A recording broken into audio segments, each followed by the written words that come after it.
மனப்பான்மை யாருக்கு இருக்கிறதோ அவர்கள் வாழ்க்கையில் தோற்பதில்லை. ரசூலுல்லாஹ் உறங்கிக் கொண்டிருக்கிறார்கள், வீட்டில் போய் கதவை தட்டி உள்ள போகணும். அலி ரலியல்லாஹு சொன்னாங்க, உலகத்திலேயே சிறந்த மனிதர் அபூபக்கர், நீங்க தான் கதவை தட்டணும்னு. அபூபக்கர் ரலியல்லாஹு சொன்னாங்க, நான் தட்ட மாட்டேன். உலகத்திலேயே சிறந்த மனிதர் யார் தெரியுமா? ஹைருன் நிசாவை மணமுடித்தவர். ஹைருன் நிசா யாரு? சிறந்த பெண்மணி ஃபாத்திமா. ஃபாத்திமாவை எனக்கா கொடுத்தாங்க? அலியே உங்களுக்கு தான் கொடுத்தாங்க. உலகத்துல சிறந்த மனிதர் நீங்க தான் கதவை தட்டணும். அலி ரலியல்லாஹு சொன்னாங்க, சொர்க்கத்தில் முதலில் திறவுகோலை உங்கள் கையில் தான் கொடுக்கப்படும், நீங்கள் தான் கதவை தட்டணும். அபூபக்கர் ரலியல்லாஹு சொன்னாங்க, சொர்க்கத்துக்கு நிறைய பேரை அழைத்து செல்பவர் அலி என்று சொன்னார்கள், அதனால் நீங்கள் தான் கதவை தட்டணும்.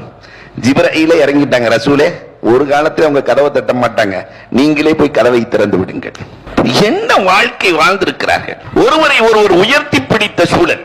நம்மை விட அவர்கள் உயர்ந்தவர்கள், விட்டுக் கொடுக்கும் மனதோடு வாழ வேண்டும் என்ற அந்த அற்புத